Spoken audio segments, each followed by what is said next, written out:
시청자 여러분 안녕하십니까? 가장 빠른 종합뉴스 뉴스큐 시작합니다. 옵티머스 사태 이 사기 사건에 대한 검찰 수사가 넉 달 만에 정관계 로비 의혹 수사로 전환되고 있습니다. 수사 초기에 의혹 문건, 녹음 파일도 갖고 있었지만 그동안 제대로 수사가 이루어지지 않았다는 비판도 나오고 있는데요. 지금까지 드러난 의혹들 또 향후 수사 쟁점 짚어보도록 하겠습니다. 먼저 오늘의 주요 뉴스입니다.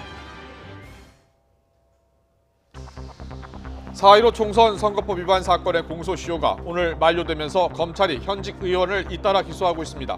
최종적으로 20여 명에 이를 전망입니다. 앞서 검찰이 체포영장을 청구했지만 끝내 소환에 불응한 정정순 의원도 불구속 기소됐습니다. 옵티머스 사태를 수사하는 검찰이 4개월 전에 정관계 로비 의혹이 포함된 녹취를 확보한 것으로 확인된 가운데 로비 창구로 지목된 연예기획사 대표 신모 씨 등 이른바 3인방에 대한 수사가 의혹을 규명할 핵심 열쇠로 주목되고 있습니다.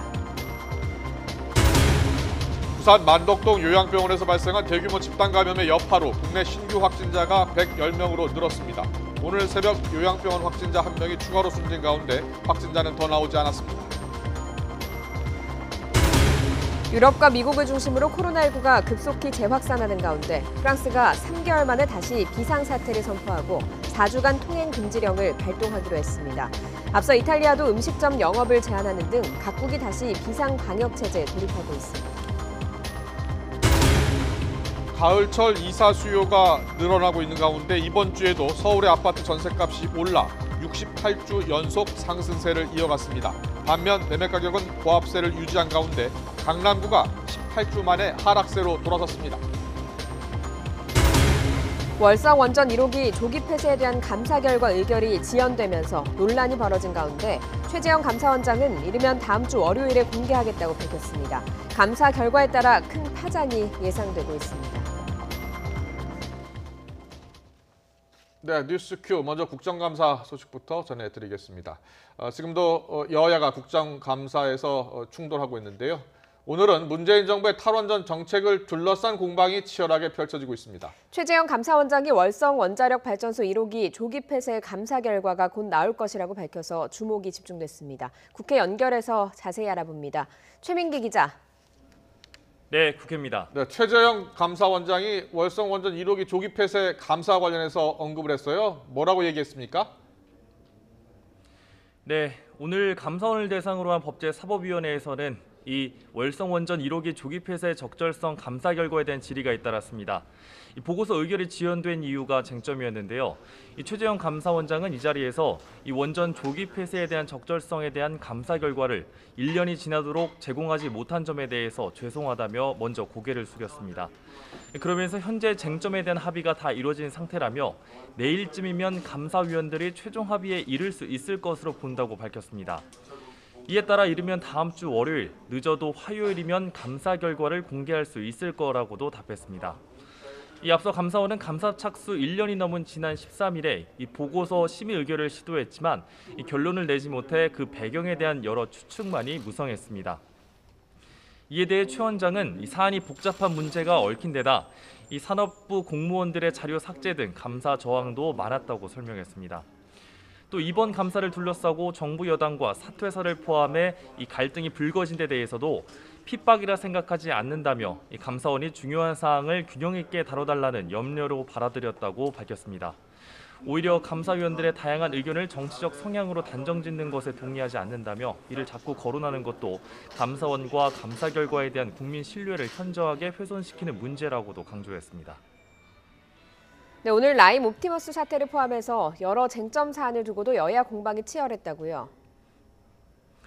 네, 맞습니다. 특히 오늘 국회 산자위에서는 옵티머스 내부 문건에 등장한 한국 남동발전 국정감사가 진행되면서 이 정관계 로비 의혹과 관련한 질의가 집중됐습니다.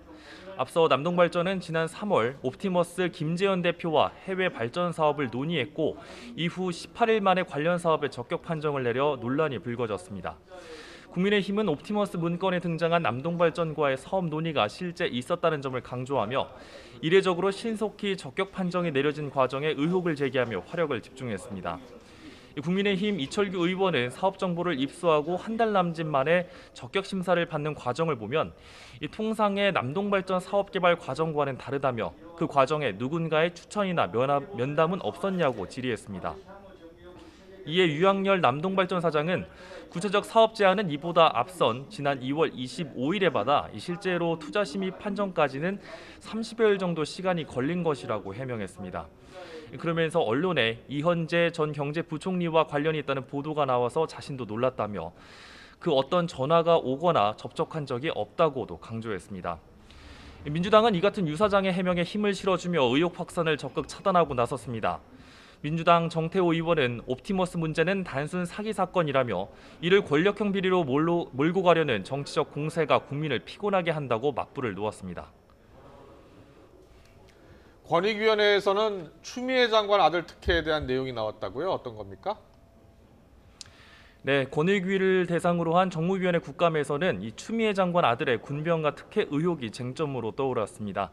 이 앞서 권익위가 추 장관의 업무와 아들 병역 특혜 의혹 수사에 이해충돌 직무 관련성이 없다고 한 것과 관련해서 민주당 의원 출신인 전현희 권익위원장의 정치적 판단이 있었다는 논란에 그 초점이 맞춰졌습니다. 국민의힘 성일종 의원은 앞서 조국 전 장관 때는 직무 관련성이 있다고 권익위가 판단했는데 전 위원장이 오고부터 추 장관에 대해선 없다고 판단을 했다며 이 전현희 위원장이 권익위의 기둥과 근본 뿌리부터 무너뜨리고 있다고 질타했습니다. 이에 전 위원장은 전임 장관 때의 권익위 해석과 현 장관에 대한 유권 해석의 원칙은 동일하다며 다만 구체적인 수사 지휘권 여부에 대해 사실관계 확인을 전임 때는 거치지 않은 것이라고 답했습니다. 또 전현희 위원장은 추 장관 아들의 관련 의혹을 최초 제기한 당직사병 신변보호 조치 요청에 대해서도 인과관계가 있는지 검토가 필요하다고도 밝혔습니다.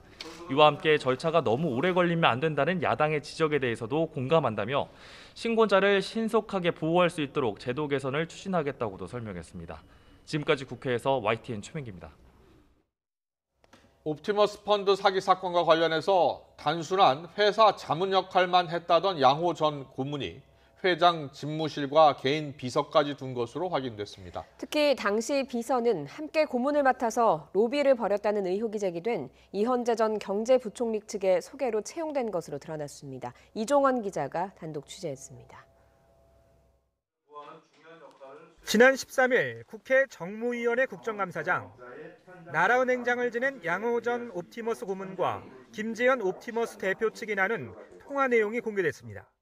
일단 그거가 되면은 일단은 이혁주 문제는 끝나는 거네, 그죠? 김광원 지시로. 네네.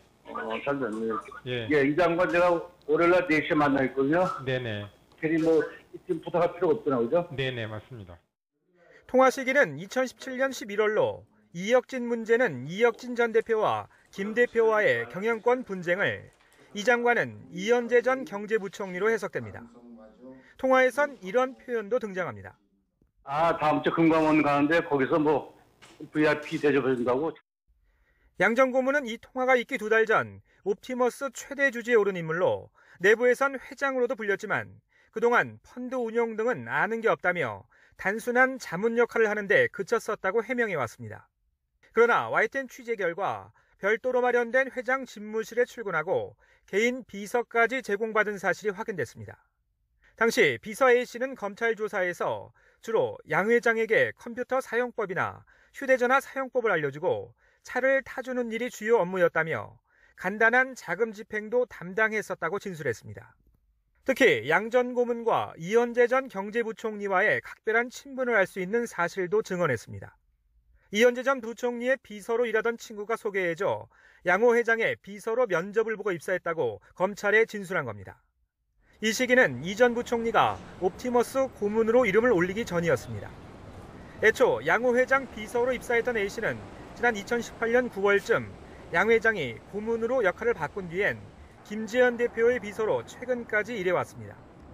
양 전 고문과 이 전 부총리는 최용식 전 금감원장과 경기고 동문으로 최근엔 취재진 등 외부와의 연락을 차단한 채 검찰 수사에 대비하기 위한 준비 작업에 돌입한 것으로 알려졌습니다. 옵티머스 로비 의혹 수사의 첫 열쇠는 금융당국에 대한 로비 여부로 검찰은 양호, 이현재, 금감원으로 이어지는 연결고리부터 규명하는 데 초점을 맞출 방침입니다. YTN 이종원입니다.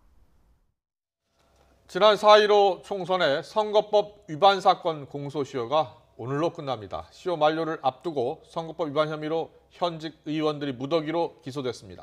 벌금 100만 원 이상이 선고돼서 형을 확정하게 되면 의원직을 잃게 됩니다. 김경수 기자가 보도합니다. 지난 4.15 총선 때 회계 부정 의혹이 불거진 민주당 정정순 의원이 결국 대면 조사 없이 재판에 넘겨졌습니다. 선거법 위반 사건의 공소시효가 6개월이라 기소를 더는 미룰 수 없는 겁니다. 정 의원 외에도 공소시효 만료를 앞두고 선거법 위반으로 재판에 넘겨진 현직 의원이 적지 않습니다. 총선 출마 당시 재산 축소 신고 의혹으로 민주당에서 제명됐던 양정숙 의원과 김홍걸 의원이 각각 재판을 받게 됐고, 민주당 진성준 의원은 불법 사전선거운동 혐의로 불구속 기소됐습니다. 이스타 항공 사태로 민주당을 탈당한 이상직 의원도 선거구민 370여 명에게 전통주를 제공한 혐의 등으로 법정에 서게 됐습니다. 국민의힘 구자근 의원은 선거를 도와주면 보좌관직을 주겠다고 약속한 혐의로 불구속 기소됐고, 같은 당 최춘식 의원은 허위 경력 공표 혐의로, 또 배준영 의원은 불법 사전선거운동 혐의로 각각 재판에 넘겨졌습니다.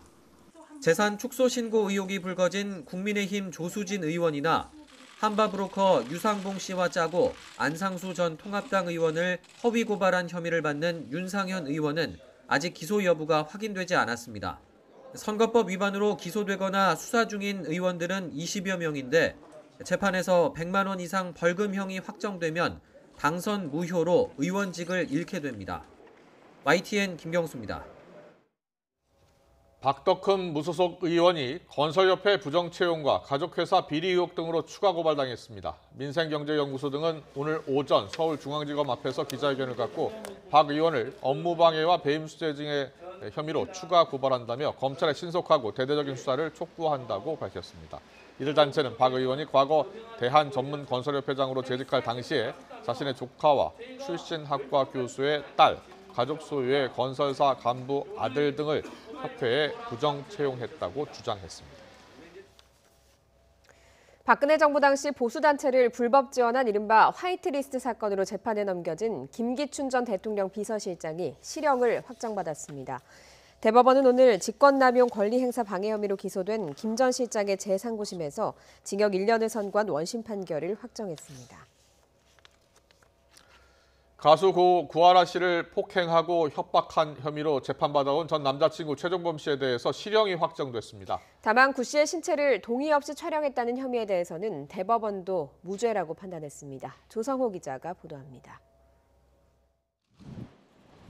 최종범 씨는 연인 사이였던 가수 고 구하라 씨를 폭행하고 성관계 영상을 유포하겠다고 협박한 혐의 등으로 지난해 1월 재판에 넘겨졌습니다.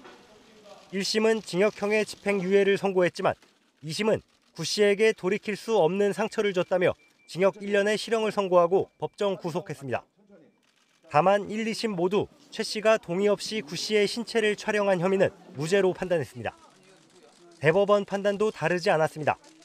처벌이 무겁다는 최 씨 측 상고를 받아들이지 않았고 구 씨의 신체를 동의 없이 촬영한 혐의가 무죄라는 판단도 옳다며 징역 1년을 선고한 원심 판결을 확정했습니다. 재판부는 두 사람이 휴대전화 비밀번호를 똑같이 설정하고 서로의 휴대전화를 자유롭게 검색했다는 점을 짚었습니다. 필요한 경우 사진 등을 삭제하기도 했는데 문제의 사진은 남겨둔 점을 지적했습니다. 이어 구 씨도 최 씨의 신체 사진을 찍기도 한 점까지 고려하면 불법 촬영이 아니라는 원심 판결이 법리를 오해하지 않았다고 밝혔습니다. 구 씨 유족 측은 법원의 최종 판단을 존중한다면서도 아쉬움을 숨기지는 못했습니다. 묵시적 동의와 그것에 대해서 동의는 하지 않았지만 연인과의 특수성을 고려해 참았다는 개념을 구별해서 판단을 해주기를 좀 바랬었는데요. 최종범 씨의 형사재판은 마무리됐지만 유족은 세상을 떠난 구하라 씨를 대신해 정신적 피해에 대한 위자료를 청구하는 민사소송을 이어가고 있습니다. YTN 조성호입니다. 추석 연휴 이후 가족과 지인 모임이 코로나19 집단 감염 가운데 가장 많은 것으로 나타났습니다. 어제 신규 확진자 수는 부산 해뜨랑 요양병원의 집단 발병으로 다시 세 자릿수로 늘었습니다. 취재기자 연결합니다. 김종균 기자. 네, 사회부입니다. 네, 중앙방역대책본부가 추석 연휴 이후 집단 발병 사례를 분석을 했습니다. 이 소모임 관련이 가장 많았죠? 네, 그렇습니다. 추석 연휴 이후 오늘까지 집단 발병 사례는 16건이었습니다. 이 중 가족과 지인 모임 사례가 8건으로 가장 많았고 다중이용시설 관련 3건, 의료기관 2건, 군부대 2건, 기타 1건 순이었습니다. 가족과 지인 모임 사례는 130명의 확진자가 발생했는데 주로 가족 간 식사 모임, 지인 간 주점에서 모임을 통해 전파가 확산되는 양상을 보였습니다. 특히 부산 해뜨락 요양병원처럼 노령층, 기저질환자가 많고 감염률과 중증도가 높은 의료기관은 요주의 대상입니다. 중대본은 다음 주부터 수도권에 있는 요양병원 등 고위험시설의 입원자와 종사자 약 16만 명을 대상으로 선제적 전수검사를 할 계획입니다. 어제 신규 확진자 수는 다시 세 자릿수가 됐죠. 네, 어제 하루 신규 확진자 수는 110명입니다. 전날보다 26명 늘어났는데 누적 확진자는 24,988명입니다. 감염 경로를 보면 국내 발생은 95명, 해외 유입이 15명입니다. 또 국내 발생 지역별 현황을 보면 요양병원 집단 발병의 영향으로 부산이 54명으로 가장 많았고 이어 서울이 22명, 경기 6명, 인천 11명 등 수도권에서 39명의 확진자가 나왔습니다. 해외 유입은 확진자 15명 가운데 6명이 검역 단계에서 나왔습니다. 사망자는 1명 늘어 누적 사망자는 439명입니다. 오늘 낮 12시 기준 집계에서도 인천 남동구에 있는 주점 관련 확진자가 12명 추가되는 등 수도권을 중심으로 집단 발병 사례가 계속 나오고 있습니다. 지금까지 사회부에서 YTN 김준길입니다. 대규모 집단 감염이 발생했죠. 부산의 한 요양병원. 여기서 확진 판정을 받은 53명 가운데 1명이 안타깝게 숨졌습니다. 현장에 나가 있는 취재기자 연결해서 지금 상황 알아보겠습니다. 차상은 기자. 네, 부산 해뜨락 요양병원 앞에 나와 있습니다. 네, 확진자 한 분이 안타깝게 돌아가셨는데요. 관련 소식부터 전해주시죠. 네, 이 병원에 있던 확진 판정을 받은 환자 한 명이 안타깝게도 숨졌습니다. 80대 환자인데요. 어제 확진 판정을 받은 뒤에 부산대병원으로 이송됐는데 코로나19 증상이 심해져 안타깝게도 숨졌다고 부산시는 밝혔습니다. 네, 어제까지 이 병원에서 나온 확진자는 53명입니다. 확진자가 더 나오지 않을까 우려가 컸는데 다행히 추가된 확진자는 현재까지는 없는 걸로 파악됐습니다. 요양병원 직원들의 접촉자 103명을 검사한 결과 모두 음성이었다고 부산시는 밝혔습니다. 확진자들은 현재 부산의료원과 부산대병원에서 치료받고 있습니다. 환자 확진자 42명 가운데 39명이 70대 이상이고 기저질환이 있다는 점도 걱정스러운 부분인데요. 환자 한 명이 오늘 새벽에 숨지면서 우려는 더 커지고 있습니다. 요양병원의 집단 감염 경로를 찾는 것도 중요한데 아직 명확하게 밝혀지지는 않았습니다. 부산시 보건당국은 병원에서 처음으로 확진 판정을 받은 50대 간호조무사를 지표 환자로 보고 있지만 이 간호조무사로부터 병원 내 감염이 확산했다고 단정할 수는 없습니다. 간호조무사의 확진에 앞서서 지난 12일에 숨진 80대 환자가 사후에 확진됐고 감염 사태 전 한 달 사이에 병원에서 숨진 환자 8명 가운데 7명이 호흡곤란 등 코로나19 의심 증상을 보였기 때문입니다.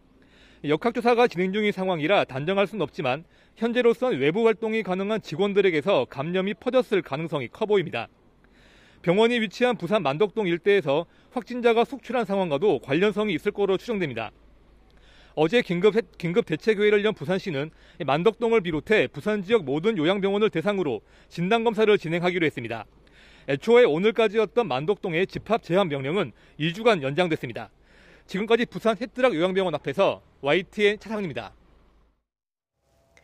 경찰이 오는 일요일 서울 광화문 광장 근처에서 1000명 규모의 야외 예배와 집회를 열겠다고 신고한 보수단체에 집회 금지를 통보했습니다.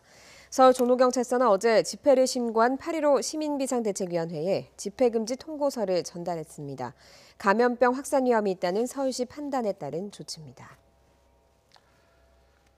단풍철이 다가오자 정부가 관광 목적의 전세버스 방역 관리를 강화하기로 했습니다. 업체들도 방역 관리에 분주한데요. 이번 주말 서울 도심에서 대규모 시위가 벌어질 조짐을 보이고 있는 가운데 전세버스 단체들은 상경 시위를 위한 운송을 거부하겠다는 방침을 유지하기로 했습니다. 취재기자 연결합니다. 박희재 기자.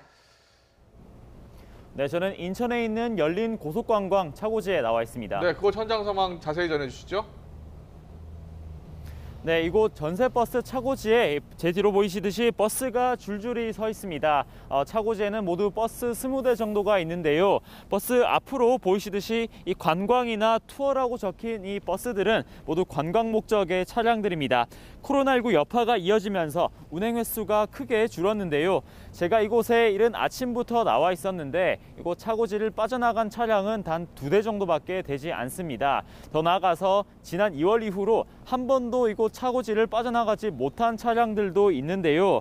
곳곳을 보면 이렇게 차고지에 버스 안내판이, 번호판이 보이지 않는 버스가 있습니다. 운행을 하지 않는데도 1년에 400만 원에 가까운 보험료를 감당하기가 어려워서 구청에 번호판을 반납한 겁니다.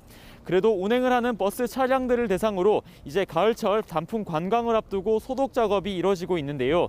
이곳 전세 버스 업체는 차량이 차고지를 나갈 때 한 번, 들어올 때 한 번씩 이렇게 방역 작업을 하고 있습니다.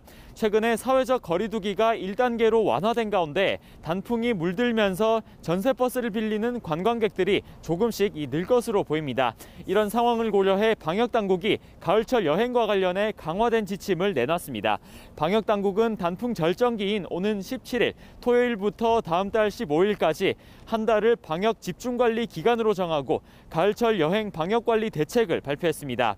이에 따라 관광버스나 전세버스에서 이루어지는 노래나 춤 같은 행위는 엄격히 제한됩니다. 또 버스에서는 손소독제와 마스크를 의무로 비치해두고 탑승 전에는 전자 출입 명부, 즉 QR코드를 통해 출입객 명단을 관리해야 합니다.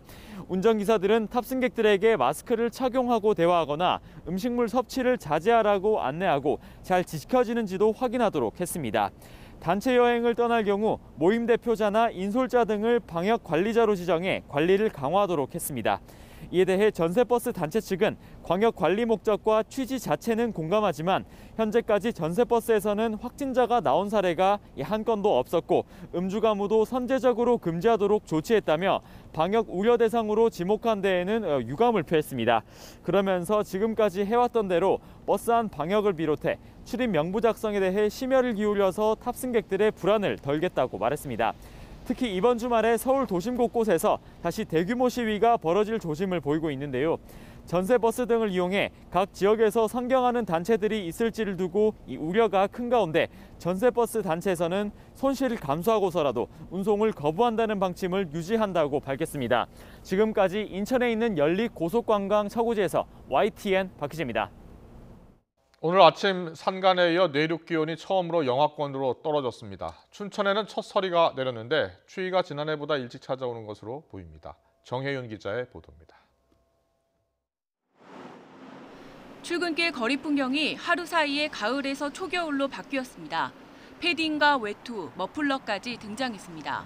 서울 아침 기온은 6.5도로 올가을 최저 기온을 기록했습니다. 산간에 이어 강원 내륙 기온도 처음으로 영하권까지 떨어졌습니다. 철원 김하읍 영하 3.2도, 양구 해안면 영하 2.6도, 홍천 내면도 영하 0.3도를 기록했습니다. 갑자기 찾아온 추위에 북춘천에는 첫서리가 관측됐는데 지난해보다 12일이나 빨랐습니다. 5km 상공에 위치한 영하 15도의 찬 공기가 들어오고 밤 동안 기온이 내려가는 효과가 더해지면서 때이른 가을 추위는 이틀 정도 이어진 뒤 주말부터는 예년 기온을 회복하며 누그러지겠습니다. 하지만 올해는 지난해보다 겨울 추위가 일찍 찾아오고 강도도 심할 것으로 보입니다.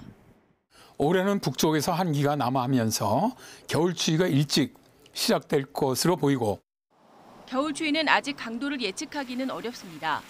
하지만 13년 만에 한강 결빙이 없었고 최저 기온이 영하 12도 이하인 한파일수도 0.4일에 불과했던 지난해보다는 훨씬 추운 겨울이 될 가능성이 큽니다. YTN 정혜윤입니다. 지난 2014년과 2017년에 북한 무인기가 우리 측으로 넘어와 여러 군시설을 촬영한 것으로 확인돼 큰 논란이 됐습니다. 이미 수년이 지났는데도 이를 막기 위한 우리 군의 대응 체계는 여전히 미비합니다. 6년 뒤에나 대응 시스템 구축이 완료될 예정인데 이마저도 오히려 전투기 운항을 방해할 가능성이 있어 문제라는 지적이 나오고 있습니다. 김대근 기자의 보도입니다. 수 없는 무인 항공기가 백령도 상공을 날다가 추락한 사실이 확인됐습니다. 강원도 인제군에서 발견된 무인기는 북한에서 날려보낸 것으로 확인됐습니다. 지난 2014년 경기도 파주와 백령도 그리고 강원도 삼척에서 북한에서 넘어온 것으로 보이는 무인기가 잇따라 발견됐습니다. 심지어 탑재된 카메라로 청와대와 군부대 등을 촬영한 것으로 드러나 충격을 줬습니다. 2017년엔 북한 무인기가 내륙 깊숙이 들어와 경북 성주 사드기지 주변을 촬영한 것으로 확인됐습니다. 즉각 우리 정부는 정전협정 위반이라며 규탄했습니다. 북한이 이러한 대남 도발을 계속한다면 우리 군은 강력히 응징할 것이며 2014년부터 현재까지 국내에서 발견된 북한 무인기는 모두 5대입니다. 군이 3m 이하 소형 항공기를 탐지하지 못하다 보니 우리 상공을 제집 드나들듯 넘나들어도 대응하지 못한 겁니다. 정보를 누출하지 않기 위해서 국가가 노력하고 있는 혹은 군이 노력하고 있는 이런 시설에 대해서 마음대로 드나들면서 촬영할 수 있다는 것 자체가 안보 위협으로 인식될 수 있는 것이죠. 하지만 수년이 지난 지금까지 우리 군의 소형 무인기 탐지 대응 체계는 사실상 없는 상황입니다. 특히 영공을 책임지는 공군은 대통령 경호를 위해 서울공항에만 대응 시스템을 마련했습니다. 최근엔 드론 비행도 많아져 공군기지와 부대 인근에서 포착된 무인기 비행도 매년 10건에 이르지만 나머지 공군기지에는 2026년에야 시스템이 도입될 예정입니다. 주파수 교란 작전으로 드론을 떨어뜨리는 방식입니다. 그런데 이 방식이 오히려 공군 전투기 운항에 지장을 줄 수 있다는 우려도 있습니다. 드론을 포획하거나 레이저로 격추하는 등 특단의 방식이 도입돼야 한다는 지적입니다. 첨단 핵심 장비를 다수 운용하는 공군이지만 무인기 옆에는 무방비로 노출되어 있습니다. 우리 공군기지에 최적화된 안티드론 체계 구축이 무엇보다도 시급한 실정입니다. 갈수록 소형화돼 가고 있는 무인기와 드론은 현대전을 상징하는 핵심 전략 무기입니다. 하지만 우리 군의 대응 전략은 아직도 과거에 머물러 있습니다. YTN 김대근입니다. 검찰이 자녀 입시 비리 의혹 등으로 재판을 받는 정경심 동양대 교수가 딸 표창장을 위조한 것이 확실하다며 법정에서 직접 표창장을 만들어 출력하는 과정을 시연했습니다. 검찰은 서울중앙지방법원에서 열린 정 교수의 속행 공판에서 정 교수 딸 조민 씨가 받았다는 동양대 총장 명의의 표창장은 위조된 게 분명하다고 밝혔습니다. 이어 검찰은 미리 준비해온 프린터와 실제 동양대에서 사용하는 상장 양식 용지로 법정에서 상장을 제작했습니다.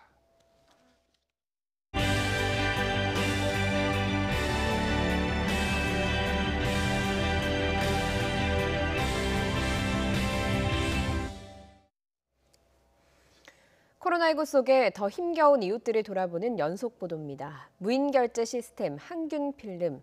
코로나19 감염을 줄이기 위해서 등장한 도구들이죠. 하지만 시각장애인들에게는 도리어 세상과 단절시키는 또 다른 벽이 되고 있습니다. 시각장애인의 날을 맞아서 엄윤주 기자가 직접 이야기를 들어봤습니다. 5년 전 갑작스럽게 질환을 앓다 시력을 잃은 최명혜 씨. 장애인 지원센터 프로그램을 들으러 매주 춘천에서 서울까지 오는데 코로나19 사태 이후 지하철을 타는 게 더 힘들어졌습니다. 엘리베이터 버튼을 덮은 필름 때문입니다. 아, 여기 점자가 있구나. 방역을 위해 요즘에는 엘리베이터마다 이렇게 향균 필름이 붙어 있습니다. 그런데 이 향균 필름은 시각장애인들이 점자를 읽는데 방해물이 되기도 합니다. 손끝으로 촉지를 해야 되는 거기 때문에 그 표면 상태가 좀 거칠거나 그러면 그게 점인지 점자인지 아니면 표면에 어떤 긁힘이 있어 그런 건지 그 헷갈리기 때문에 혼자 식당이나 카페를 가는 것도 망설여집니다. 명부 작성이나 QR코드 확인을 해야 하는데 누군가 도와주지 않으면 글씨를 쓸 수도 휴대전화 인증을 할 수도 없습니다. 혹시 거주하고 계신 곳? 춘천시 후평동. 시각장애인 장길수 씨는 무인 아이스크림 가게를 방문했다가 퍽이나 당황했습니다. 이렇게 어렵다고요. 그러니까 안 하거든요. 바코드 인식부터 카드 결제까지 해야 하는데 음성 안내 기능이 전혀 없었던 겁니다. 집사람이 다 해주는 거니까 서 있으면 됐는데 내가 직접 해보니까 그 센스 되는 것도 그렇고 카드 넣은 번호 찾아갖고 넣는 것도 그러고 그러니까 여기도 여기도 말로 녹음한 것이 여기가 있으면은 전국에 등록된 시각장애인은 25만여 명. 확진자 발생과 동선을 안내하는 긴급 재난 문자도 이들에겐 무용지물입니다. 휴대전화 음성 서비스로는 첨부된 링크를 누를 수도 없고 홈페이지에 들어간다 해도 음성 안내 서비스가 제대로 갖춰져 있지 않아서입니다. 그 사람들이 어디 지역에 갔다 왔다 이런 것들이 나오지만 그런 것들이 문자에는 그런 내용이 이렇게 정확하지 않고 홈페이지 들어가서 이렇게 봐야 되는데 그거는 볼 수 없거든요. 방역을 위한 도구들이 장애인들에겐 소외감을 느끼게 하는 벽이 되고 있는 겁니다. 정보사회에 있어서 시각이나 청각장애인, 발달장애인 분들이 어떻게 접근할 것인가, 공공 영역만이 아니고 민간 영역에서의 어떤 지원이라든가 일정 규제 제도도 검토가 좀 돼야 된다고 생각합니다. 코로나19가 만든 비대면 시대. 누구나 차별 없이 정보를 이용하고 방역 관리를 받을 수 있도록 민관이 함께 세심한 제도와 장비를 마련해달라고 장애인들은 호소합니다. YTN 엄윤주입니다. 미국에서 가정에서 만나는 소규모 모임이 감염 확산의 주범이 되고 있습니다. 미 보건당국은 다음 달 추수감사절을 앞두고 가족 모임을 자제해 줄 것을 당부하고 있습니다. 이교준 기자입니다. 위스콘신주 동부 밀워키에 임시 야전 병원이 문을 열었습니다. 위스콘신주의 입원 환자가 1,000명을 넘어서며 중환자실 등 병상 부족이 심각합니다. The number of people hospitalized with COVID-19 is at an all-time high. And not only that number is also growing. 미 전역의 입원 환자는 현지 시각 13일 기준 3만 6천여 명으로 지난 8월 말 이후 최고치입니다.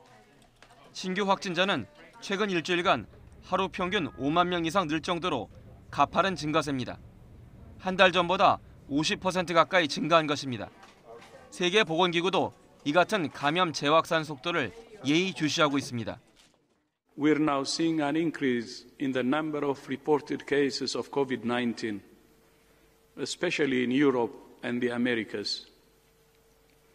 Each of the last 4 days has been the highest number of cases reported so far.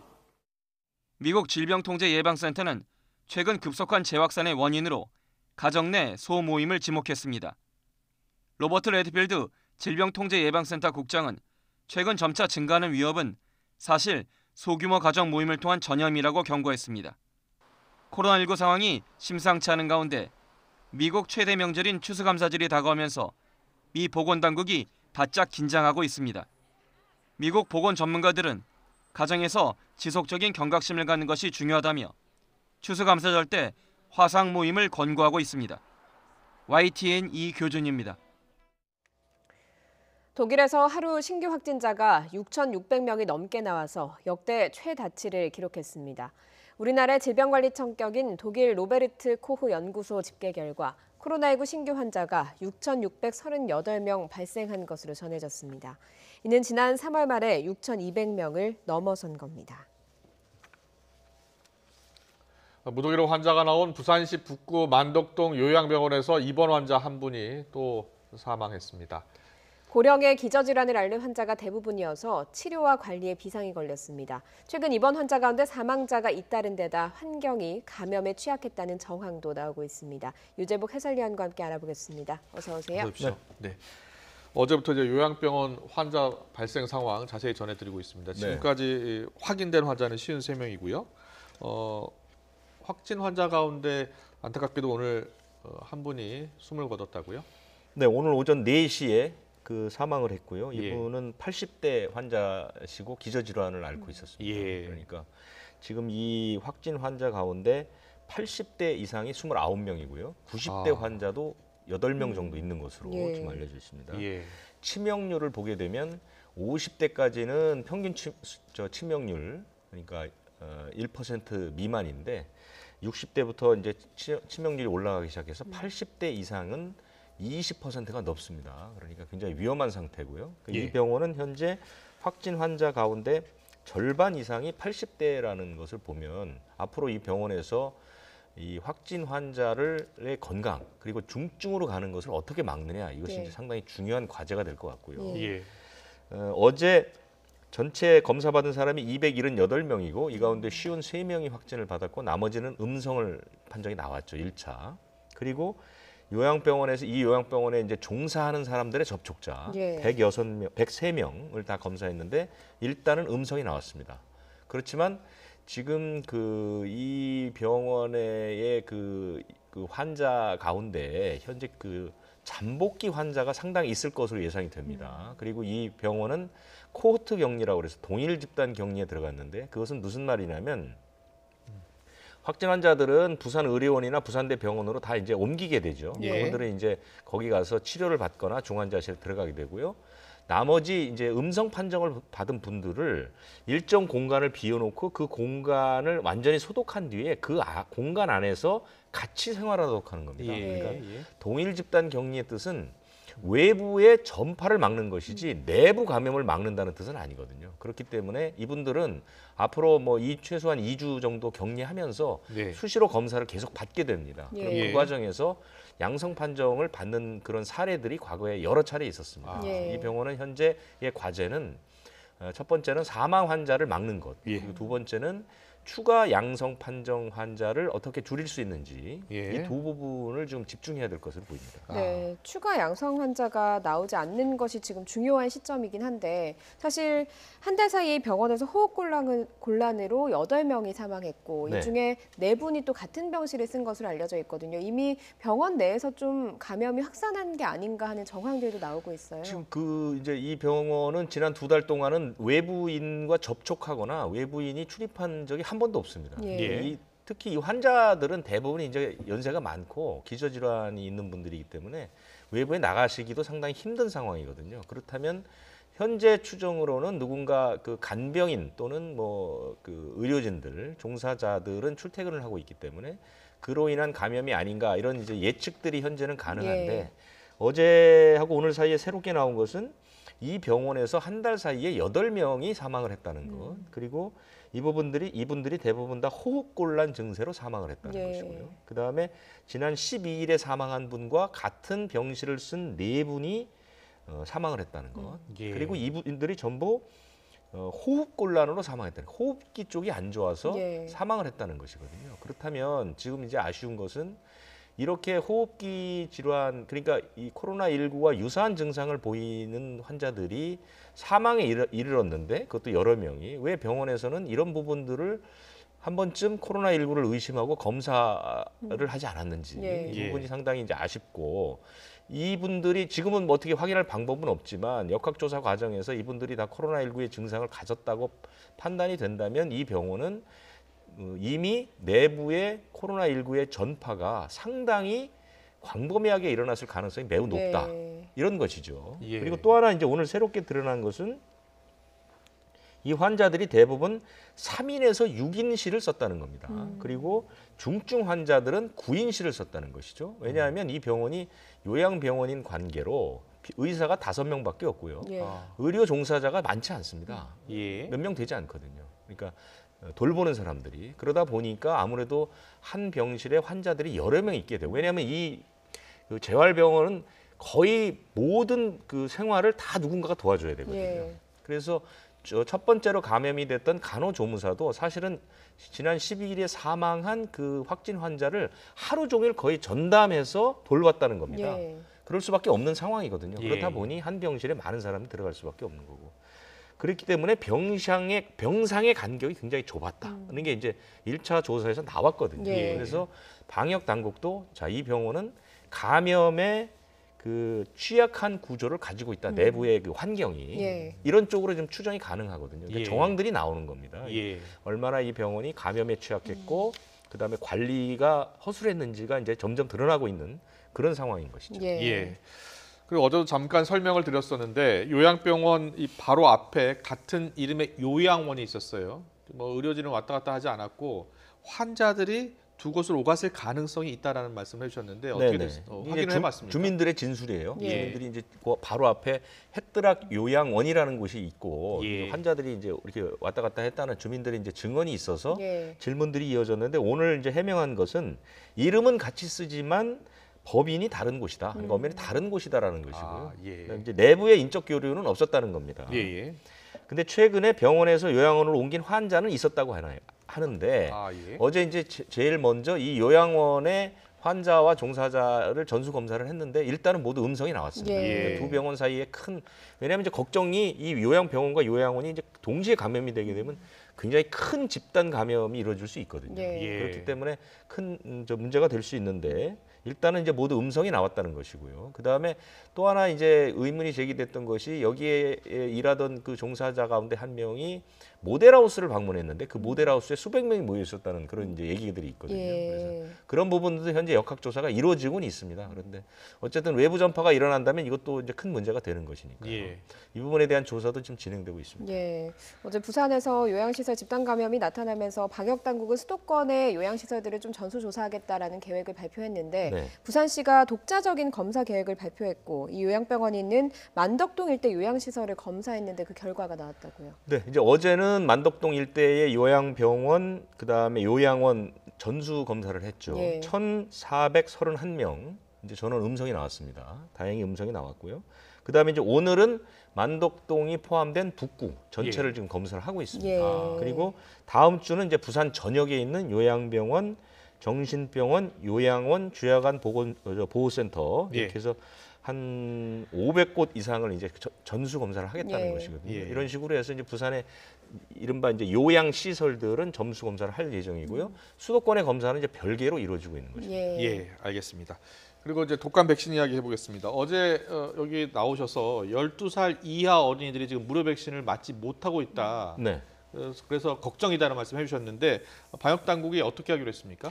어제 밤에 바로 이제 발표가 됐는데요. 일단 그 청소년들이 맞는 백신 물량 가운데 15%, 그러니까 35만 명분 정도가 된다고 그러는데요. 이것을 우선 돌려서 어린이들에게 맞추도록 이제 하겠다 이렇게 이제 발표를 한 것이죠. 그래서 지금 이제 어제도 말씀드린 것처럼 청소년들이 맞는 무료 백신은 그 신성약품이라는 그 중간 도매상이 일괄적으로 병원까지 다 배송을 해주는 그런 이제 구조고 12살 아래 그 어린이들에게 맞는 백신은 병원에서 스스로 이제 제조사나 이런 곳에서 물건을 사서 주사를 놔주고 나중에 이제 값을 받는 이런 구조이기 때문에 지금 그 병원에서 사는 것 중에 이 무료 백신의 가격과 유료 백신의 이제 접종 가격이 다르지 않습니까? 그렇기 때문에 지금 제조사나 이런 곳에서 무료 접종 물건을 내놓지 않고 다 유료로 돌려서 돌리기 때문에 지금 이제 없다고 그런 것이거든요. 그러니까 이제 그것을 일단 청소년 분량으로 일단 15%를 우선 돌려서 맞추는 방식으로 가겠다 이렇게 이제 발표를 한 것이죠.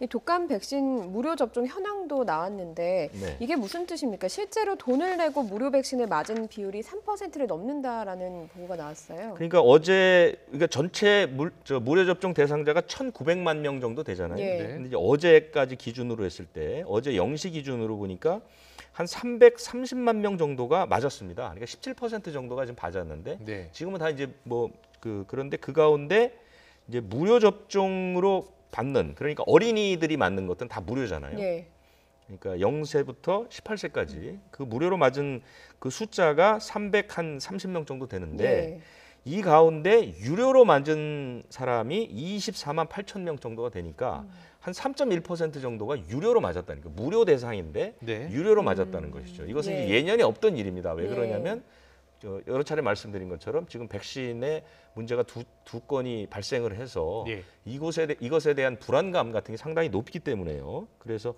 특히 이제 13살에서 18살 사이는 4.4% 정도가 그 무료 백신을 유료로 맞았거든요. 그렇기 때문에 이 부분이 이제 지금 최근에 나오는 뭐 백신에 부족한다는 얘기, 뭐 이런 얘기들이 계속 나오는 그런 원인이 되고 있는데요. 이 부분도 이제 조만간에 시정이 돼야 될 것으로 이렇게 보입니다. 그리고요 최근 독감 백신 가운데 백색 입자가 좀 발견이 돼서요 백신 안에요 65만여 명분이 회수됐습니다. 그런데 이 백신을 맞은 사람 가운데 이상 징후를 지금 호소하고 있는 분이 55명입니다. 근데 뭐 하얀색 소변이 나오는 분도 있었습니까? 그렇죠. 그러니까 그 백색 입자라고 그래서 이제 지금은 이제 주사기에 다 들어 있잖아요. 그 안에 이제 하얀 입자들이 나중에 보니까 이제 그게 단백질이라는 건데. 지금 화면에 나오는데요. 크게 문제가 문제가 되는 것으로는 이제 조사가 나오지는 않았지만 어쨌든 이것이 이제 61만 5천 명분이 회수가 됐는데 네. 17,700여 명이 이미 주사를 맞았습니다. 이 주사를. 이 맞은 사람 가운데 몸이 좀 이상하다 해갖고 신고한 사람이 55명입니다. 근데 이것은 어디까지나 이제 신고한 것이고 이것이 뭐 그 진짜 그 백신을 맞아서 그런 것인지까지 연결은 안 되는데 그 내용을 보니까 대부분이 이제 그 맞은 부위가 부풀어 오른다는 신고들이 좀 많아요. 네. 23건 정도 되고 열이 난다거나 뭐 알레르기 증상. 그런데 특이한 것은 하얀색 소변이 나왔다는 신고가 있었고요. 네. 복통도 있었고요. 경련이 일어나거나 관절염 이런 신고도 있습니다. 방역당국에서는 다시 한번 강조하는 것은 네. 이것은 백신 때문에 일어나는 건지는 아직 모른다. 조사 중이고 이 백신만 놓고 검사를 해봤을 때는 이상은 없었다. 이렇게 이제 밝히고 있는 상황인데 어쨌든 이상 그 신고가 여러 차례 들어왔기 때문에 사실은 이 부분도 이 사람들을 계속 추적해서 과연 어떤 부작용이 있는 것이 아닌지는 꼼꼼히 좀 살펴봐야 할 필요가 있다고 보입니다. 예, 알겠습니다. 지금까지 유재복 해설위원과 함께 알아봤습니다. 잘 들었습니다. 고맙습니다.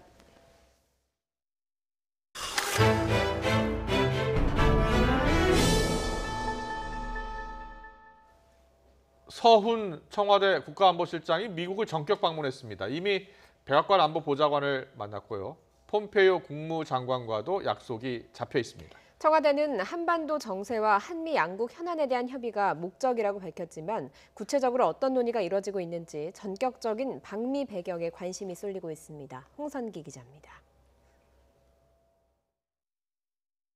서훈 청와대 국가안보실장이 미국 워싱턴을 방문해 로버트 오브라이언 백악관 국가안보보좌관을 만났습니다. 청와대는 두 사람이 면담을 통해 한반도 정세와 양국 현안 등 상호 관심사에 대해 협의했다고 밝혔습니다. 그러면서 양측이 한미동맹이 굳건함을 재확인했다는 말도 덧붙였습니다. 오브라이언 보좌관도 서훈 안보실장과 찍은 사진을 백악관 NSC 트위터에 공개하며 양국의 굳건한 동맹은 어느 때보다 강력하다고 강조했습니다. 이 같은 한미동맹 강조는 면담 직전 나온 이수혁 주미대사의 국정감사 발언에 대한 해명으로도 해석됩니다. 한국은 70년 전에 미국을 선택했기 때문에 앞으로도 70년간 미국을 선택하는 것이 아닙니다. 앞으로도 미국을 사랑할 수 있어야 우리의 국익이 되어야 미국을 선택하는 겁니다. 서훈 국가안보실장은 폼페이오 국무장관을 비롯해 미 정부 고위 관계자와 주요 싱크탱크 인사 면담도 예정해놓고 있습니다. 이 과정에서 우리 공무원이 북한군 총격에 숨진 사건이나 북한이 공개한 신무기 등에 대한 한미 양국의 정보와 의견 교환이 이루어질 것으로 보입니다. 서훈 실장의 전격 방미가 취임 인사 이상의 의미가 있을 수 있다는 관측도 나옵니다. 문 대통령이 유엔 총회 연설에서 강조한 종전선언의 진전이 이루어지고 있는 것 아니냐는 겁니다. 청와대는 양국의 현안을 논의하기 위한 방문이라고만 설명하고 있지만 전격적으로 이뤄진 안보실장의 이번 방미가 어떤 성과로 이어질지에 관심이 높아지고 있습니다. YTN 홍성기입니다. 최근 강원도 춘천에 있는 공사 현장에서 크레인으로 옮기던 건축 자재가 노동자 머리 위로 떨어지는 일이 있었습니다. 숨지거나 다친 노동자들은 이번에도 역시 모두 외주 하청업체 직원이었습니다. 지환 기자가 취재했습니다. 지난 화요일 오후 강원도 춘천 오피스텔 신축 공사 현장. 크레인으로 옮기던 공사 자재가 하늘 위에서 갑자기 떨어졌습니다. 수십 미터 아래 5, 60대 노동자 3명이 작업 중이었는데 그대로 덮쳤습니다. 노동자 2명이 현장에서 숨졌고 1명이 크게 다쳤습니다. 조사 결과 숨지거나 다친 노동자들은 저 크레인 아래에서 건축 설비와 철근 콘크리트 작업을 하고 있었습니다. 그리고 이번에도 모두 피해자들은 외주 하청업체 직원이었습니다. 비용 절감을 위해 원격 조종하는 무인 타워 크레인이 사용됐는데 공사 자재 고정 작업이 제대로 이루어지지 않았습니다. 특히 크레인 작업 중에는 아래쪽에 사람 출입을 막아야 하지만 이 역시 지켜지지 않았습니다. 현장 조사할 때 저희 아버지가 뭔가를 잘못해서 결속을 잘 안 해서 그게 사고 났다 이런 식으로 이제 퇴근을 해주시더라고요. 그래서 그런 거에 대한 좀 진심 어린 좀 사고가 필요할 것 같아요. 경찰은 공사 관계자들을 불러 업무상 과실치사상 혐의로 조사하고 있습니다. 아직 결정된 건 없고 지금 계속 수사 중이에요. 그것도 정확하게 지금 확인 중입니다. CCTV 분석하고.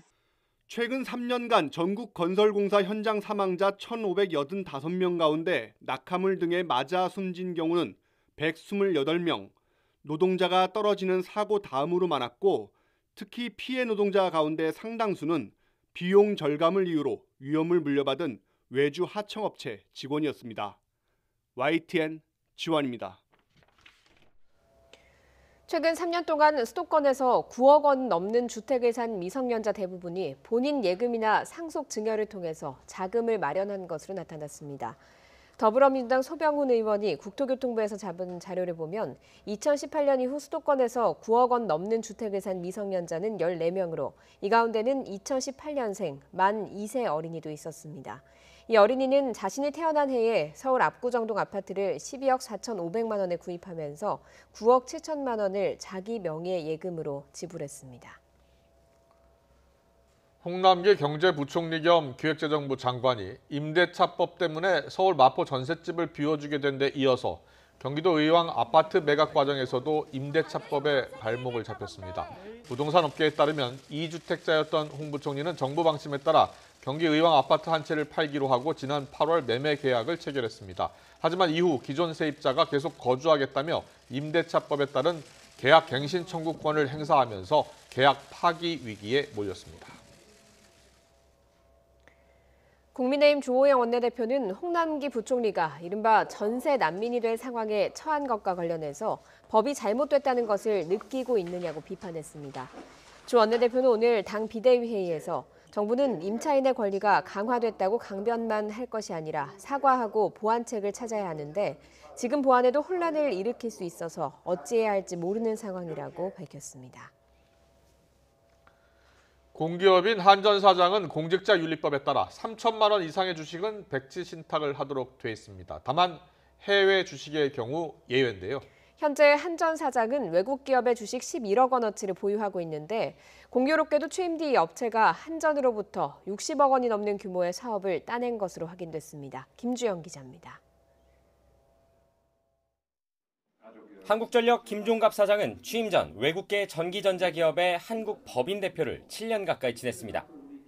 이 회사의 본사 주식도 대거 가지고 있었습니다. 공직자 재산신고 내역을 보면 김 사장은 취임 직후인 지난 2018년 말 주식 6,671주 모두 10억 원어치를 보유하고 있었습니다. 심지어 지난해에는 스톡옵션으로 1억 원어치가 넘는 주식을 더 받았습니다. 우리나라 기준으로 특정 회사 주식을 10억 원 넘게 보유하면 대주주에 해당합니다. 더군다나 공기업인 한전 사장은 공직자윤리법상 3천만 원이 넘는 주식을 가지고 있을 경우 백지 신탁을 해야 합니다. 하지만 김 사장은 어떤 제재도 받지 않았습니다. 해외 주식은 업무와 연관성이 있다 하더라도 백지 신탁 대상에서 제외되기 때문입니다. 문제는 이 외국계 회사가 김 사장 취임 뒤 수십억 원 규모의 사업을 수주했다는 점입니다. 김 사장이 한전으로 자리를 옮기자마자 해당 기업은 사업 3건을 수주했습니다. 모두 합하면 60억 원이 넘는 규모입니다. 특히 그 가운데 한 건은 경쟁업체도 없이 단독 입찰해 사업을 따냈습니다. 자신이 몸담았던 대량의 주식을 가지고 있는 기업에 특혜를 준 것 아니냐는 의심을 살 수 있는 대목입니다.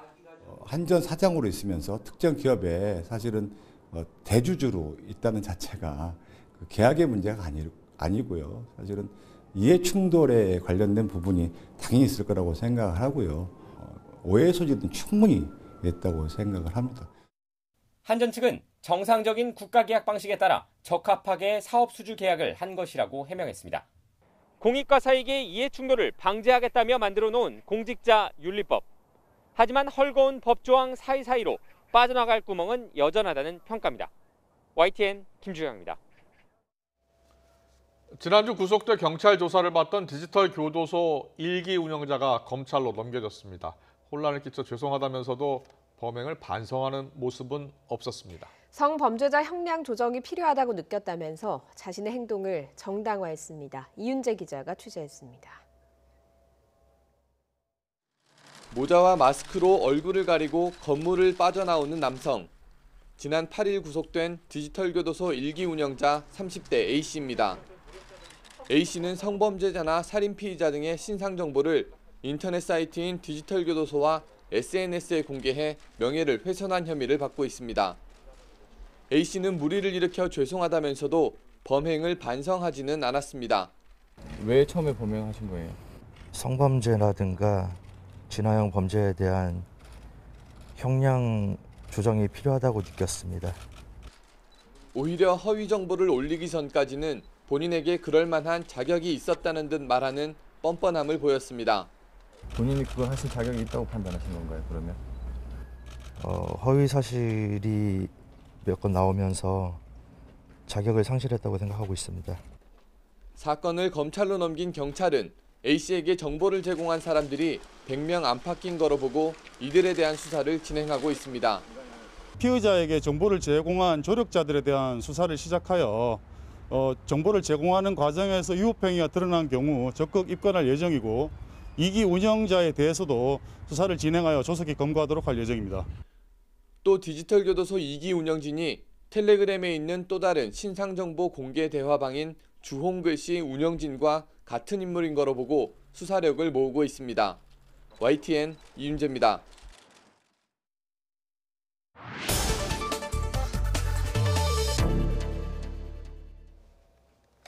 방탄소년단 BTS가 소속된 연예기획사죠. 빅히트가 오늘 코스닥 시장에 입성을 했습니다. 그래서 오늘 거래 첫날 공모가의 2배로 시초가를 형성한 뒤에 상한가로 직행하는 이른바 따상 기대가 컸었는데요. 결과는 4.4% 하락으로 끝났습니다. 최근 열풍이 불고 있는 주식 공모시장 투자 열기에 대해서 알아보겠습니다. 정창진 경제평론가 연결되어 있습니다. 나와 계십니까?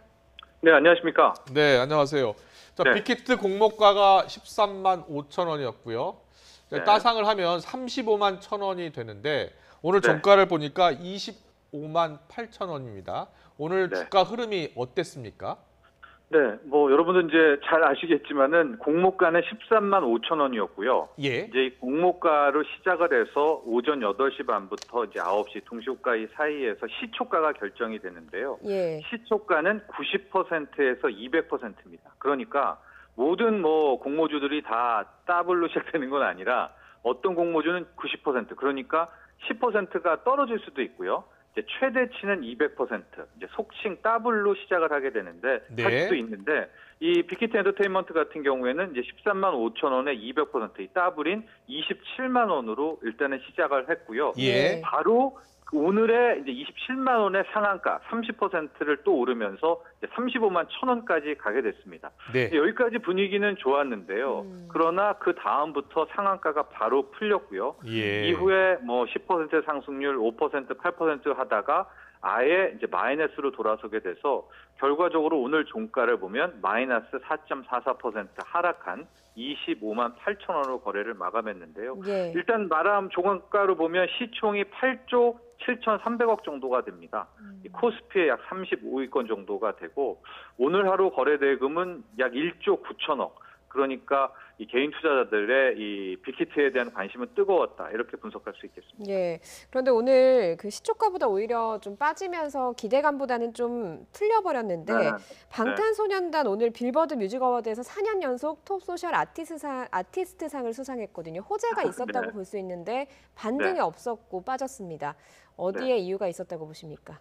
일단은 크게 두 가지 정도입니다. 첫 번째는 일단 13만 5천 원이라는 공모가 자체가 이 당초에 예상됐던 밴드의 상한선, 그러니까 공모가 자체가 실은 좀 높았다라는 이 고평가 논란이 있었던 것이 사실이었고요. 아마도 그런 점도 오늘 수급에 좀 반영이 되지 않았나 보여지고, 예. 이 두 번째는 그동안의 SK바이오팜 또 카카오 게임즈를 이제 이 쭉 흐름을 보면서 개인 투자자들이 이제 굉장히 좀 리스크에 대해서 관리를 한다. 물론 아직 보호 예수 물량이 풀리지는 않지만 1개월 뒤, 3개월 뒤, 6개월 뒤에 이제 큰 손인 기관 투자 물량들이 풀렸을 경우에 그 피해를 고스란히 뒤늦게 따라붙었던 이제 투자자들이 봤단 말이죠. 예. 아마 그런 점도 감안이 되면서 오늘 하루 동안에 이제 공모주 투자로 받았던 이 개인 투자자들의 물량은 아마 이런 따상 혹은 일단 더블로는 시작을 했으니까요. 아마 네. 그런 물량들이 대거 출회되면서 결과적으로는 하락 마감하지 않았나 이렇게 보여집니다. 예. 자, 이거 뭐 공모주 청약 열기가 그동안 아주 세게 불었습니다. 그래서 사실 빅히트 이거 상장하니까 많은 분들이 이제 청약 증거금을 내놓고 주식을 받았는데 그동안 이 청약 증거금을 한 1억을 내도 몇 주 못 받았잖아요. 네. 그래서 이거 제도를 좀 바꿔야 된다 이런 이야기가 많았는데 어떻게 바뀌는 게 좋겠습니까? 그렇습니다. 이제 같은 공모라고 하더라도요. 예. 이 아파트 공모하고 청약과 이 주식 공모주 청약의 방식은 다릅니다. 이제 아파트는 당첨이 되는 거잖아요. 예. 되고 안 되고인데 이 주식의 공모주 같은 것들은 본인이 낸 청약 증거금과 해당 주식에 대한 경쟁률을 이제 감안해서 일종의 배정이 되는 그런 형식이고요. 예. 가령 이번에 이 빅히트 엔터테인먼트 같은 경우에는 1억의 청약 증거금을 넣었을 때는 네. 2주 정도를 배정받게 되고, 그러니까 10억 는 사람은 20주고 100억이면 이제 200주니까 돈 많은 분들이 더 많은 이제 주를 배정받게 되는 그런 형태 아니겠습니까? 예. 그래서 이제 여기에 대한 이제 대응 방안도 고려해 보겠다라고 이제 당국도 고민하고 있는데요. 네. 근데 딱히 이제 여기에 대한 대응 체계도 이게 신중을 기해야 되는 게 지금 우리가 좀 착각하고 있는 게 최근에 공모주 투자에 대한 결과가 좋았기 때문이지 예. 공모주 투자가 100% 뭐 따상상 가는 거는 아니고요. 예. 공모주 투자도 투자기 때문에 손실이 클 수가 있거든요. 예. 그래서 이게 마치 무슨 황금알을 낳는 거위여가지고 이게 뭐 돈 많은 사람은 더 많이 가져가고 이게 작겠다 형평성 논란이 되지만 만에 하나 반대로 공모주 투자의 리스크가 크다면 이제 거기에 대한 고민도 함께 해봐야 되지 않겠습니까? 그렇군요. 그래서 예. 이제 당국도 여기에 대한 그 배정 방식에 대해서는 화두를 꺼냈지만 과연 이제 어떤 방식이 있을까에 대한 고민들, 뭐 공평성과 이 리스크에 대한 안정성을 좀 감안하는 이제 그런 것들에 대한 고민을 하고 있는 것 같습니다. 예. 네. 방금 말씀하신 대로 공모주 열풍 최근에 좀 뜨거웠습니다. SK 바이오팜 시작해서 카카오 게임즈 그리고 이번에 빅히트 엔터테인먼트까지 왔거든요. 그런데 이 상한가를 유지하는 기간도 점점 짧아지고 있는 것 같은데 개인 투자자들이 이런 리스크를 좀 고려하고 있다고 보시는지요? 글쎄요, 이게 지금 이제 최근에 주식 인구가 갑자기 커지면서 어떤 일정한 학습이라든가 경험이 없이 이제 굉장히 이제 큰 돈을 굴리는 경우가 굉장히 많아졌는데요. 이 공모주 투자도 이제 처음 접하는 분들은 SK 바이오팜의 초기의 모습들, 또 카카오 게임즈의 뭐 따상상만 보고 실은 공모주 투자는 하기만 하면 무조건 잘 된다, 이제 이런 생각. 그리고 첫날에 더블과 상한가를 했을 때 따라붙어도 다음날 또 상한가가 될 수 있다. 어떤 이런 믿음 같은 게 좀 있는 것 같은데요. 주식은 그렇게 확정된 공식은 없는 겁니다. 예. 경우에 따라서 다르고 공모주라는 것은 또 이 기관 보호예수 물량이 풀리는 그런 시점도 중요하고요. 처음에 그 공모가 형성과 이 주가 밸류에이션도 공부를 하셔야 되고 이런 다각도의 고민이 좀 있는데요. 예. 뭐 저는 공모주 투자 같은 경우에는 일단 공모를 받았으면 본인이 목표 수익률 채우면은 그냥 팔고 나중에 다시 뭐 잡아라. 그러니까 각자의 원칙들이 다 필요할 것 같다. 이런 말씀을 먼저 드리고 우선적으로 오늘 뭐 가령 35만 원, 1,000원까지 갔으니까요. 이렇게 뭐 상한가라든가 높은 가격에 받았던 이런 개인 투자자들도 당연히 본인의 목표 수익률, 그 다음에 또 손실이 날 수도 있지 않겠습니까? 이 정도의 손실에는 끊는다라는 손절매의 원칙 함께 꼭 지키시길 바랍니다. 네, 알겠습니다. 마지막으로요, 이 빅히트 이번에 좀 비싸게 잡으신 분들도 있을 겁니다. 그래서 걱정하시는 분들 많을 것 같은데요. 애널리스트 전문가들은 주가를 어떻게 전망하고 있습니까? 네, 뭐 전문가들의 이 폭도 다양하고요. 아마도 이제 플레이드스 엔터테인먼트를 또 인수하면서 BTS 외에 뭐 다양한 연예인들, 엔터테인먼트 관련한 연예인들도 이제 준비가 돼 있고 또 하나가 모바일 엔터 플랫폼으로 뭐 관련 이런 성장성도 고려해서 긍정적으로 보는 시선도 있는 반면에 오히려 이제 정반대의 시선, 그러니까 BTS에 너무 몰려 있다라는 그런 부분들, 또 엔터 플랫폼이라는 것도 이게 중장기 비전이기 때문에 현재 밸류에이션은 너무 높다라는 분들, 두 의견이 함께 이제 상존하고 있으니까요. 투자자분들은 꼭 두 개의 시선을 모두 고려하시기 바랍니다. 네, 알겠습니다. 공모주 투자 더욱 신중해야 될 것 같습니다. 오늘 말씀 잘 들었습니다. 지금까지 정철진 경제평론가였습니다. 고맙습니다. 감사합니다.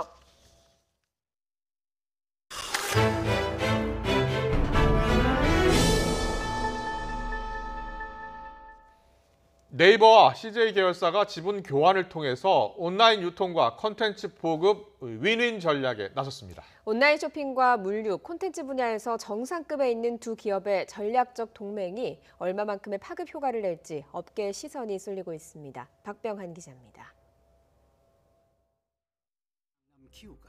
영화 기생충 제작으로 아카데미상을 수상하면서 국내 최고 콘텐츠 기업으로 떠오른 CJ. 대한통운이라는 국내 최대 물류 회사도 갖고 있지만 콘텐츠 판매와 온라인 쇼핑에서 부족한 점이 있었습니다. 국내 최대 포털로 온라인 쇼핑에 진출해 직간접 온라인 전체 판매량으로 1위를 달리고 있는 네이버. 온라인 쇼핑의 최강자지만 자체 물류 회사가 없어 외부 물류 회사를 이용할 수밖에 없다 보니 쿠팡에 비해 배송에 약점을 보여왔습니다. 콘텐츠와 온라인 쇼핑에서 정상에 있는 두 기업이 수천억 원의 지분 교환 등을 통해 시너지 효과를 기대하고 있습니다. 네이버가 CJ 대한통운 등과 주식을 맞교환해 대한통운 지분 10 내지 20%를 확보해 2대 주주에 오를 가능성이 거론되고 있으나 양사는 아직 말을 아끼고 있습니다. CJ의 경쟁력 강화와 사업 가치 제고를 위해 다양한 전략을 검토 중입니다만 현재까지 구체적으로 결정된 바는 없습니다. 네이버도 세부 전략에 대해서는 함구하면서도 CJ와 협력을 통한 유통 강화라는 큰 그림은 숨기지 않았습니다. CJ는 CJ E&M 등이 제작한 드라마와 오락 프로그램을 네이버를 통해 유통할 수 있고 인기 있는 네이버 웹툰의 지식 재산권을 활용해 영화와 드라마를 제작할 수 있습니다.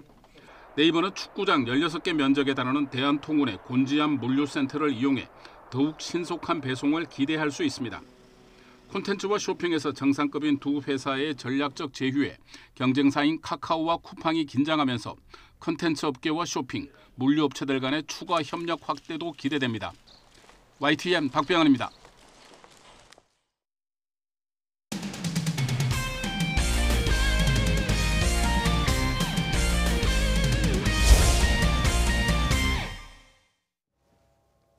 올 시즌 30개 홈런과 100타점을 넘어선 키움 내야수 김하성 선수를 향한 메이저리그 구단들의 관심이 뜨겁습니다. 벌써 영입에 나설 팀이 거론되는 등 현지에서는 연일 김하성을 주목하고 있습니다. 허재영 기자입니다. 6회 선두 타자로 들어선 김하성이 슬라이더를 정확히 받아쳐 왼쪽 담장을 넘어가는 솔로 홈런을 쳐냅니다. 올 시즌 자신의 30번째 홈런입니다. 김하성의 올 시즌은 그야말로 역대급입니다. 호타 준족의 상징인 20홈런 20도루를 넘어선 데 이어 30홈런 100타점까지 돌파하며 최고의 활약을 펼치고 있습니다. 수비 부담이 큰 유격수로 나서면서 거둔 성적이라 가치는 더욱 큽니다. 다치지 않고 저희 팀이 좀 더 잘해서 팬들한테 좀 더 좋은 모습을 보여줬으면 좋겠고 잘 계속 이기는 경기를 했으면 좋겠어요. 정확도와 파워를 겸비한 젊은 유격수의 등장에 메이저리그도 술렁이고 있습니다. MLB.com은 김하성을 소개하는 기사를 통해 구체적인 팀까지 거론하며 텍사스와 샌프란시스코, LA 에인절스 등이 김하성에 관심을 보일 수 있다고 전했습니다. 팬그래프닷컴은 25살에 불과한 김하성의 나이에 주목하며 향후 5년간 매년 23개의 홈런과 80타점 이상을 올릴 것으로 예상했습니다. 김하성은 메이저리그에서 경쟁력을 입증했던 팀 선배 강정호보다 콘택트 능력과 수비력, 운동 능력까지 모두 앞서는 것으로 평가됩니다. 아시안게임 금메달로 병역 문제까지 해결한 김하성이 메이저리그에서 꿈을 펼칠 날이 눈앞으로 다가오고 있습니다. YTN 허재원입니다. 진천 선수촌에는 선수들이 최상의 경기력을 내도록 돕는 스포츠과학 밀착 지원팀이 있습니다. 나랏돈이 꽤 들어가는데 현장에서는 겉돈다는 푸념이 나옵니다. 조은지 기자입니다. 박진감 넘치는 승부의 세계 속에서 우리는 그 이상을 바라봅니다. 선수들의 경기력 향상을 위한 스포츠과학 연구. 내년 도쿄올림픽 결실을 위해 스포츠과학 밀착 지원팀이 가동 중입니다. 올해 2월부터 내년 1월까지 1년간 직원 44명에 나랏돈 30억 원을 들여 국가대표 선수와 지도자를 지원합니다. 하지만 현장 반응은 냉담합니다. 그건 공유가 안 돼요. 비밀 실험 같은 거예요, 비밀 실험. 그 별을 막 마루타로 쓰는 거지. 아니, 지도자가 안 보는데 선수가 아냐고. 선수는 하라니까 하는 거야. 그냥 형식적으로. 연 1회 정도 할 거예요. 측정해가지고 보고서용으로만 제출하는. 지금까지 형식적으로 체력 측정을 해온 데다 그 결과를 감독은 물론 선수 본인과도 긴밀하게 공유하지 않았다는 겁니다. 경기단체의 경기력향상위원회도 대한체육회도 그래서 선수 체력 측정 자료를 모른답니다. 밀착지원팀은 체력부터 기술 영상, 심리까지 매년 수천 번씩 국가대표 선수들을 지원해 왔습니다. 코로나19로 입촌이 적었던 올해도 비대면 방식 지원이 3,000건에 육박합니다. 종목별로는 2018년 필드하키와 기계체조, 복싱 등의 수백 건을 지원했고 이듬해엔 펜싱과 근대오종이 두드러지는 반면 마라톤과 클라이밍, 철인 3종은 한 차례뿐입니다. 들쭉날쭉 종목 몰아주기가 심한 건데 현장 지도자들은 그 이유를 논문 작성용이라고 의심합니다. 필드하키를 500건 넘게 지원한 뒤엔 관련 논문이 나왔고 펜싱에 300번 이상 지원이 몰렸을 때도 어김없이 관련 논문을 썼다는 겁니다. 현장에 도움되는 피드백을 주기보단 연구 업적을 쌓는 데 선수를 이용했다는 주장인데 실제 지난 5년 동안 스포츠정책과학원 출신 연구원 6명이 대학 교수로 이직했습니다.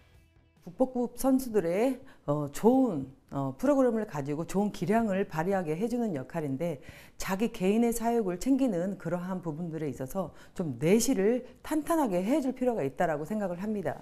스포츠정책과학원은 종목과 측정 방식을 물심양면 늘리고 있지만 모든 종목을 충분히 지원하기엔 인적 역량의 부족함이 있었다면서 시스템 개선과 소통 강화를 통해 현장 만족도를 높여가겠다고 밝혔습니다.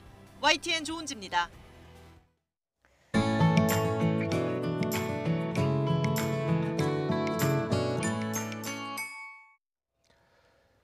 고추는 우리 식생활에서 없어서는 안 될 중요한 식품이죠. 그런데 국내 연구진이 고추의 생산성 그리고 건강 기능 성분 함량을 높이는 기술을 개발해서 세계 시장 진출을 노리고 있습니다. 김학무 기자의 보도입니다.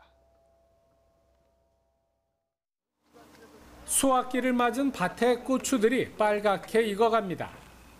하지만 가지에 달린 고추의 수가 예년보다 훨씬 적고 병충해로 수확할 수 없는 것도 많습니다. 밭고랑에도 떨어진 고추가 널려 있습니다. 올해 긴 장마로 탄저병과 역병 등이 많이 발생한 탓입니다. 전부 다 고추가 이런 식으로 병이 나고 다 골아 빠지고 그냥 골 보면 뭐 다 빠져버리고 수확을 할 수가 없을 정도로 그래가지고 수확을 너무 못했어요. 농촌진흥청이 이런 피해를 줄일 수 있는 새로운 재배 기술을 개발했습니다. 고추의 가지를 기존의 1개에서 4개로 늘리는 방식으로 생산량을 한 그루당 45%, 면적당 23% 늘릴 수 있습니다. 면적당 심는 묘목수가 반으로 줄면서 작업이 편리하고 병충해 발생도 줄어듭니다. 여기에 13가지의 약초와 해초로 만든 액체 비료를 주면 고추의 항산화 물질인 베타카로틴과 폴리페놀 등이 20% 이상 증가합니다. 이들 성분은 항암과 피로 해소 기능이 있는 것으로 알려져 있습니다. 수확량과 기능성 향상의 기술을 주요 작물에 도입한다면 침체된 고추 산업과 우리나라 농산물의 세계 시장 진출에도 도움이 될 것으로 기대합니다. 농진청은 이 2가지 기술을 특허 등록하고 조만간 농가에 보급할 예정입니다. YTN 김학무입니다. 제주도의 대표 특산물인 감귤의 종자 자급률이 2.5%에 그쳐 품종 개발이 시급한 것으로 나타났습니다. 농촌진흥청에 따르면 감귤 종자 자급률은 2014년 1%에서 2019년 2.5%로 5년간 1.5%포인트 성장하는 데 그쳤는데 이는 농진청이 조사하는 작물 가운데 가장 낮은 수치입니다. 농촌진흥청이 보유한 18개 작물의 토종 종자가 노르웨이령인 스발바르 제도에 있는 국제식물종자저장시설에 기탁돼 영구 보존됩니다. 이번 토종 종자 기탁은 지난 2008년 33개 작물 종자를 기탁한 이후 2번째로 토종 기리와 녹두, 밀, 벼, 보리 등이 포함되어 있습니다.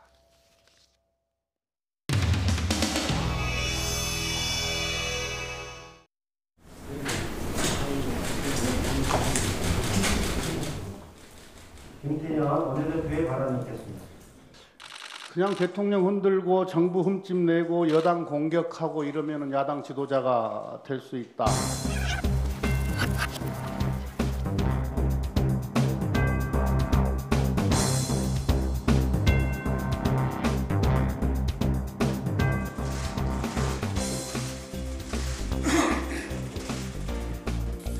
모든 일에 성과를 내는 유능한 정당으로 거듭나야 합니다. 계속되는 야당의 고질적인 정쟁 시도가 매우 유감스럽습니다. 어제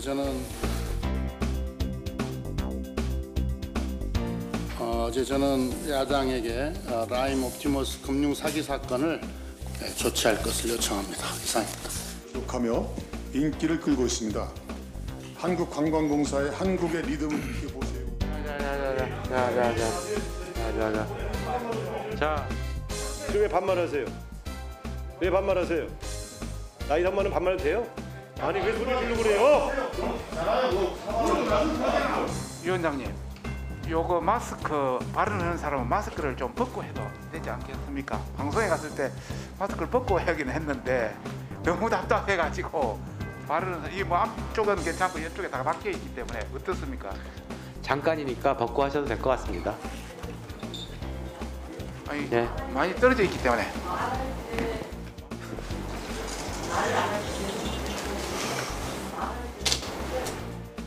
왜 입술 대졌어요? 자, 편하신 대로 하십시오. 그럼 편한 대로 좀 하겠습니다. 네. 말씀하실 때 특히 말씀을 하실 때는 이 마스크를 꼭 착용을 해 주시는 것이 저는 네. 아니. 자, 네. 자. 저희 방송통신위원회는 저희 목적에 따라 아니 이거는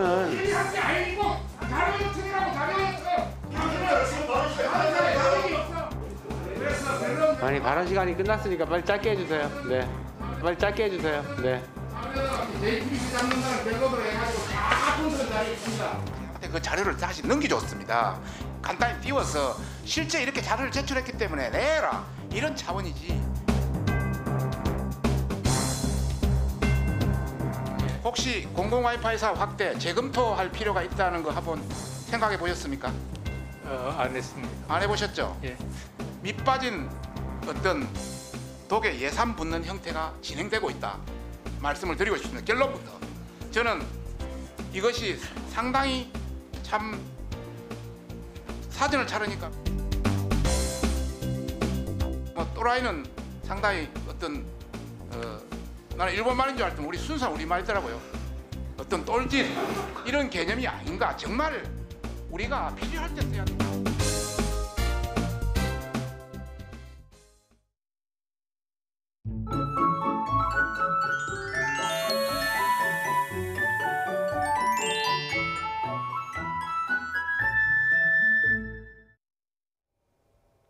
오늘 아침은 올 가을 들어 가장 쌀쌀했습니다. 강원 내륙의 기온이 처음으로 영하권으로 떨어졌고요. 북춘천에서는 유인 관측소 중 처음으로 서리가 관측됐는데요.